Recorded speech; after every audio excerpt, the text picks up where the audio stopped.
I don't want to be obvious, but if I say obvious, what does that mean?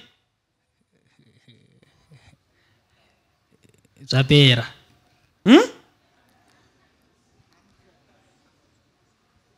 What? That is zapera. Wanango smile we. Unonzani mkomana? Onward Mabika. Mr. Onward nditerere sei. Ndine zvinhu zvinokwana kuita zvitatu. But ndatanga kufamba ndokubva ndateera vanhu banachivateera ndiri nechekumashure. Saka ndaona paine vanhu munhukadzi uyu patanga achifamba achitonga ane vamwe varume vaviri. Ndobva anosvika pakati pesango asi wanomira pakaita kunge pane mharadzano. Now, chiri kunyanya kundinetsa pandiri kuona munhu uyu ndiri kuoneswa asvika pamharadzano ipapo vanotanga kudeketera vachimwaya zvavanomwaya. But chanyanya kundibata, chanyanya kutora attention yangu kuti ndaoneswa vanava zvavanga vachiita. Ndanooneswa. Can I do some serious stuff?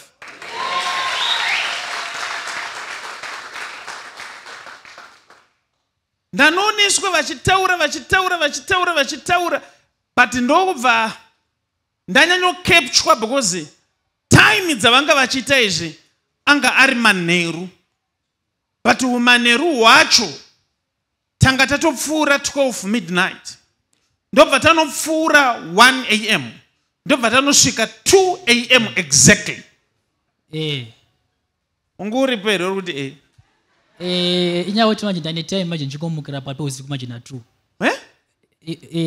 Ini manje ndane time manje ndichikomukira pakati peusiku na 2. Ukureva kuti unoshaya hope. Unomuka na 2. Azori chiro ndikarara na 11 or 12 ndikomuka na 2. Now, zviri kureva kuti pane vanhu vakakugadzira, but vakakugadzira vakanoisa inonzi altar pamharadzano, but vakanozviita na 2 AM. No wonder why you see kuti iwewe unoshaya hope sezvawataura. Iwo ndo wati unoshaya hope. Ina ndangooneswa vanhu ava but ndashamisika kuti why is it they are doing whatever they are doing at 2 AM. Now, asi chinokunetsa zvakare nyaya kuti iwewe unobatwa nemadzikirira. Am I correct? Yes. But kutanga kwazvakaita waita songe munhu ari kunzwa kunge zvinhu zviri kufamba pamusoro pemba wotanga kufunga kuti pamwe mumba mune gonzo, something like that. Now, but chiri kundinetsa iko zvinhu izvizvi, I don't want to be obvious, but if I say obvious, what does that mean? Zapera.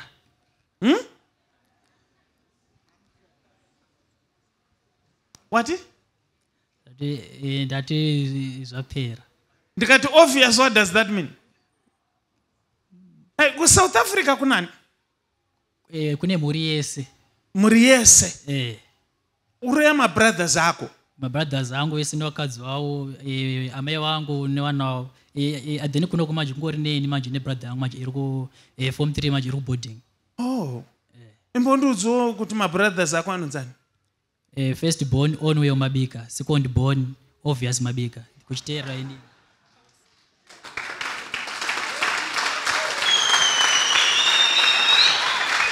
Saka ndikati obvious. Zvinorevei, what does it mean? Mukova wangu.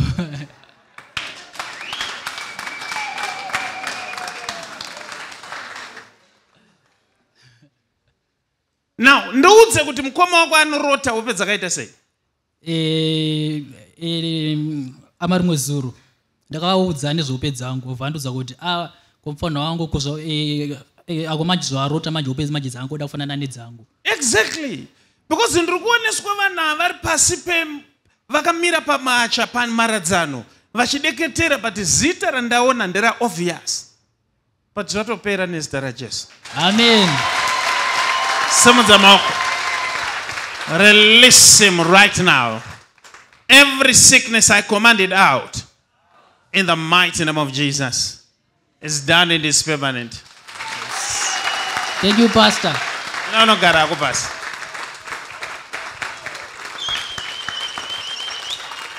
Mazona tukuprofit kwa kwakaomaka. Even zvone ngowatobvunzwa uchiziva chaizvo. Unogona kutoshamisika. Rakaenda kuprovhereka. Isa hatidi kuramba, hatidi vanoramba Jesu katatu. Jongwe risati rarira. Makadi mama? Ndiri pangu makadiwa. Makadi mama? Ndiripo makadiwa. Hatidi vanoramba katatu jongwe risati rarira. Makadi baba? Ipa makadiwo. Mauya nani? Tawene wasikana tuiwa. Une vasikana tuwa? Yeah. Ava? Hai girls zveshuwa wekunu. Uyai mesi.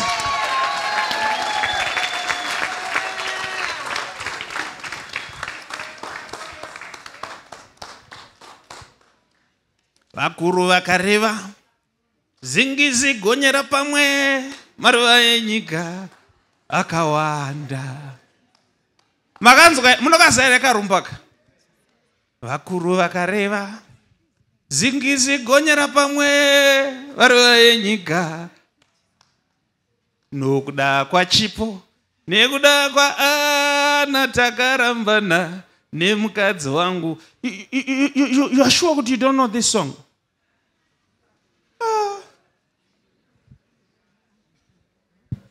Makadi.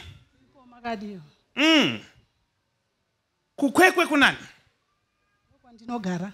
Ndokwa munogara? Hongu. Okay. Ndokumba kwangu. Kumba kwenyu? Hongu. Ko arimonzi Mailusi ndiani naye? Ndini. Ha? Ndini Mailusi. Mailusi.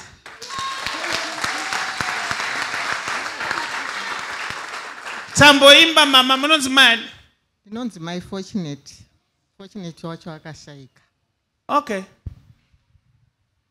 Sane menyi ndiani? Ndinonzi Christina Kazingizi. Tatomboimba tikada kukuhintai. Vandoda vanobata kana taakuprofita. Ha? Munonzani baba? Ndinonzi Peter Kazingizi. Tikati hatidi vanoramba Jesu katatu jongwe risati rarira.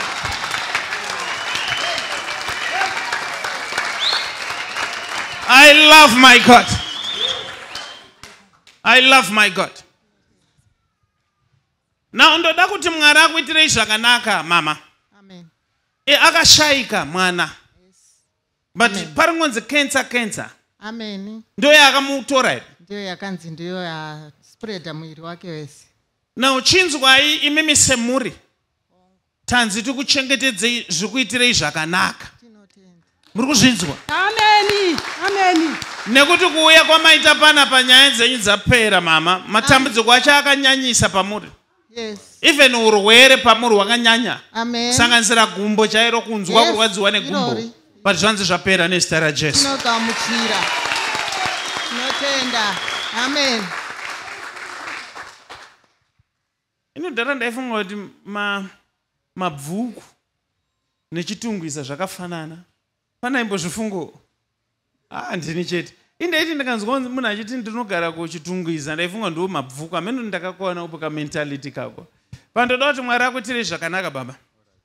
Mazvinzwa? Zvakanaka iwe. Imi mabva kupi baba? Ndabva kuchitungwiza. Taifunga zvakafanana nemabvuku.